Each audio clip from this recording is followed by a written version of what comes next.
Today we will start periodic table, that is classification of elements, that is periodic table. We are going to start very interesting chapter this one is.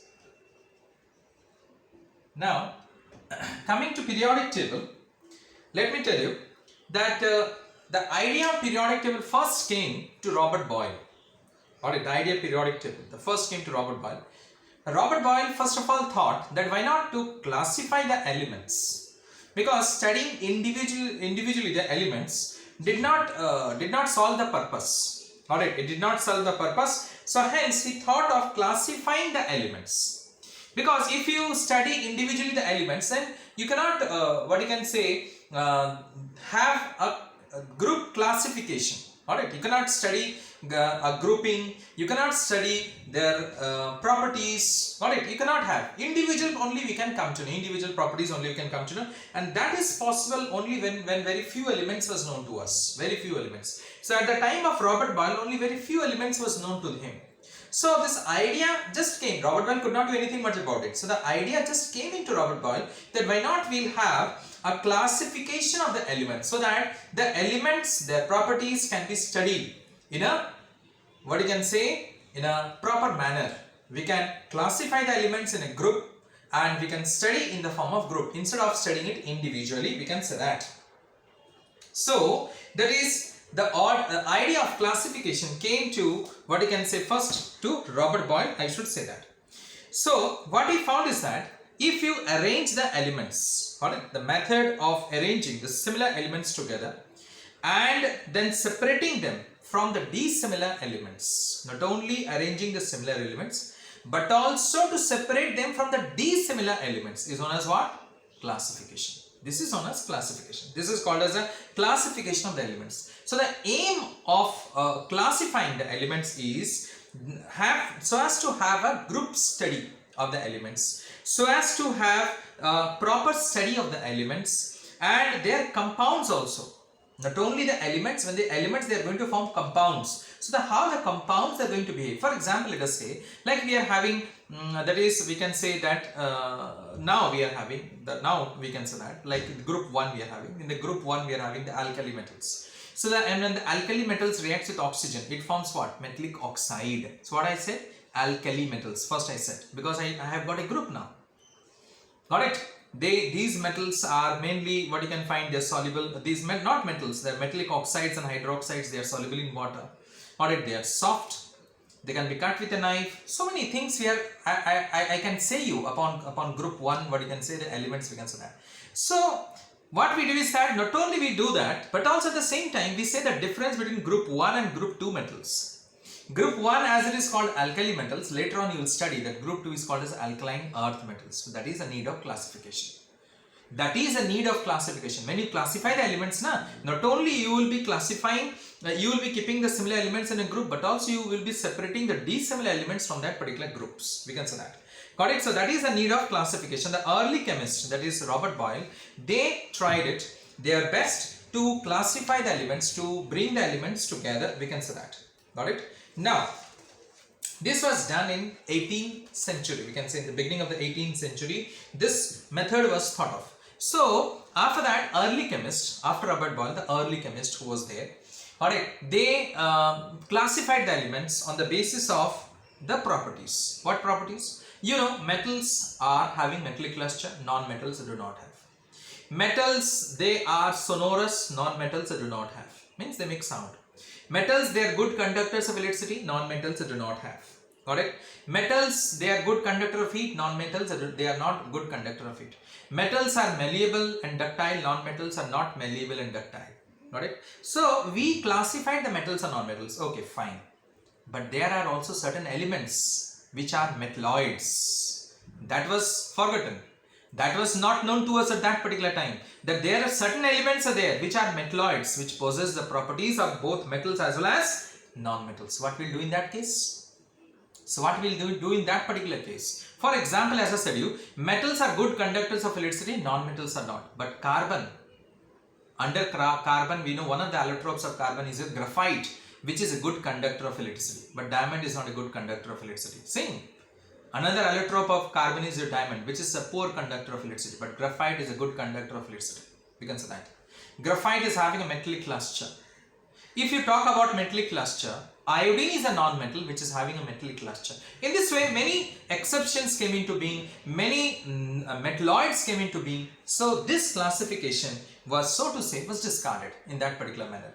Because when, as I said, when very few elements was there, then we can make a small classification. But when new elements came into being, then this classification was not taken into granted. It was being rejected. Alright, as I said when the metalloids came into being, when the exception elements came into being, then definitely this classification of metals and non-metals was being rejected. We can say that. Clear? Then the elements was not broadly divided into two groups. Rather, it was thought that the elements will make small groups and we will study it. Alright, so hence at that particular time, the person who came forward was Daubigny. So first was Daubigny.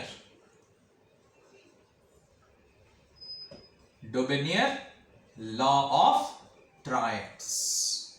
The first was Daubigny, the first person. Alright, when this classification failed, classification of metals and non-metals, we can say that elements cannot only be broadly classified into two categories, but they thought that we need to classify into small categories, and hence we will study the element. So the first who came forward was Daubigny, the Daubigny law of triads. Triads means three elements, three elements. So what is said? According to Daubigny law of triads, that is, he took three elements in such a manner that the middle element is the average atomic weight of the other two elements taken together. Got it? The middle element was the average, approximately, if not equal, approximately the average atomic weight. Average means mean, arithmetic mean. Got it? Atomic weight of the other two elements. For example, you see here the lithium, sodium and potassium. What is said? The middle element, this is the middle element, is the average atomic weight of the other two elements. So the atomic weight of lithium was 7 and potassium was 39. So if you take the average, that is 7 plus 39 by 2. So 46 by 2 is 23. Yes. So sodium's atomic weight is 23. We know it. So hence sodium was kept between lithium and potassium. Alright. So in this way he made, that is group of 3, he made it. A group of 3, we can say that. He made it in this particular way. In this way, he was capable of making 5 triads in this particular manner. Alright, that is lithium, sodium, potassium. Then we have got chlorine, bromine, iodine, 1 triad, we can say that. Where the atomic weight of bromine was the average atomic weight of the chlorine and iodine, we can say that. You will see how. See, chlorine is 35.5, iodine is 127 by 2. So 75, that is, if you do, that is nothing but it will be coming to be as 81.25. It will be coming to be as. And the atomic weight of bromine is 80. So what I said, approximately. I said you the word also, approximately. In this way, you can find it out that the bromine's atomic weight is nothing but it is 80. Bromine's atomic weight is 80. It is 80. Just like sodium is 23, bromine is 80. I can write it here, you will understand it.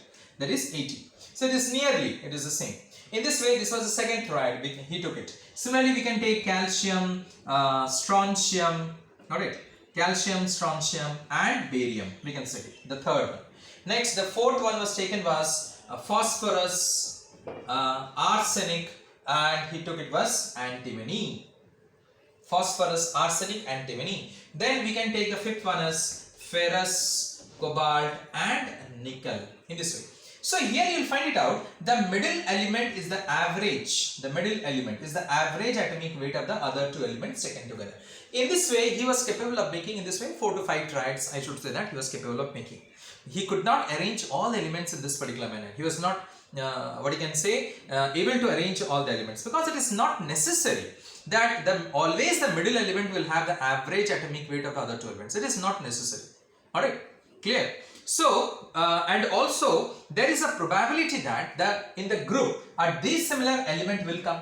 Suppose if you try also that the middle element, suppose in any way you are trying it out and you got it, the middle element is the average atomic weight of the other two elements. So it is not necessary that the group which you have taken it, because we are classifying it, the group which you are making it, the group is made up of similar elements. It may be dissimilar elements also.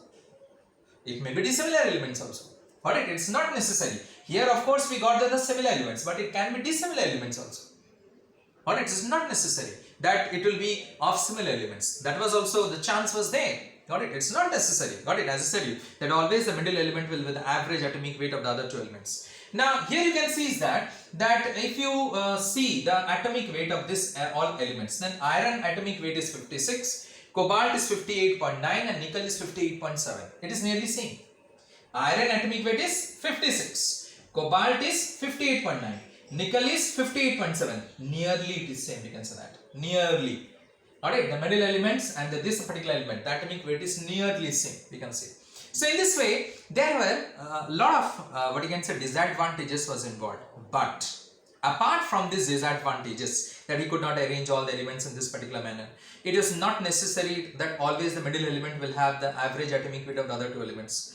It is also can be possible that by arranging in the group of triads, you may have some dissimilar elements also, because we are classifying the similar elements. Because in the beginning I said the meaning of classification is to what you can say is to bring the similar elements in one group and the dissimilar elements away from it. That was the meaning of classification. So that was what you can say this drawbacks which was there. Got it? So hence it was discarded. But one advantage was also we got it from this particular law of triads. Means one thing which we learned from this law of triads. What was that? That it recognized the relationship between atomic weight of an element and its properties. For the first time we came to know that by taking the atomic weight, we can also find out the properties of the elements. For the first time, it recognized a relationship between the atomic weight of the elements and its properties. As I said, for the first time, we came to know that by taking atomic weight also,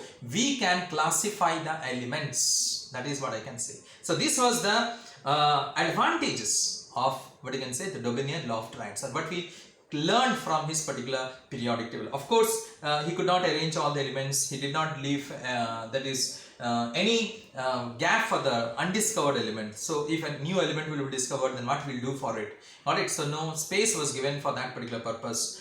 There was chance of dissimilar elements and so many which I have discussed with you. Alright, clear? So we got something to came to know. Now next, after Daubigny came, that is another person whose name was, that is nothing but A.B.D. Concordius. We can say that. What I said? A.B.D. Concordius. The second one. So it is this particular what I can say this arrangement is known as telluric screw. Telluric screw or helix arrangement. We can say that. Telluric screw or helix arrangement. And it was given by, that is A.E.B.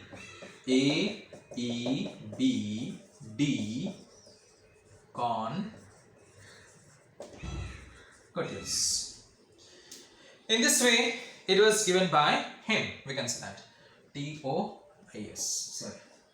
T-O-I-S. Concordius. So in this way, it was given by him. So, but I should say that this particular periodic table was what I should say. It was unnecessary. Got it? It does not have any meaning. But something we came to know about it.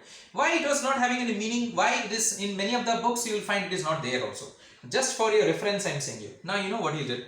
I should. Many of the scientists, they consider him that he was mad. Got it? Because what he said, what he did, he only could not understand that what he did and what he said. Got it? Now what he did? See here.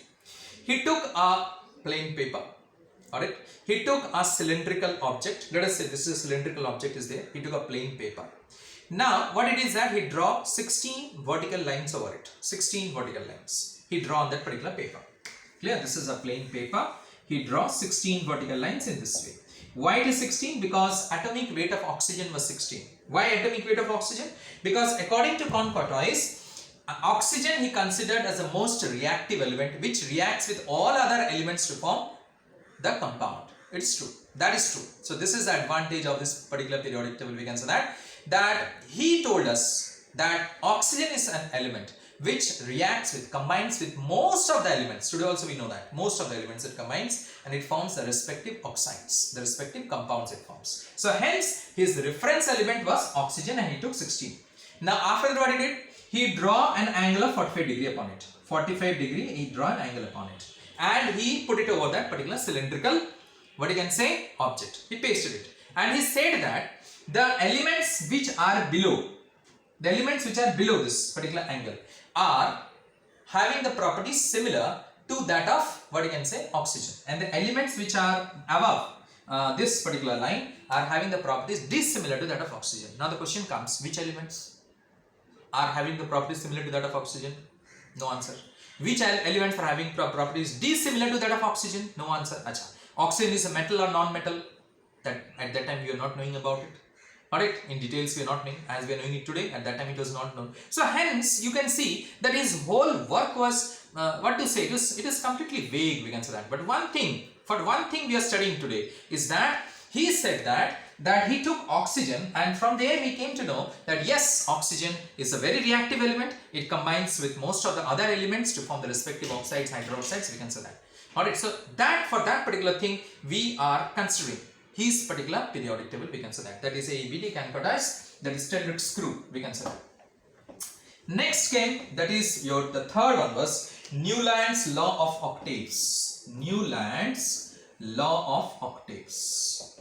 Newland's law of octaves, it came. What is that? We will see in the next day. Thank you.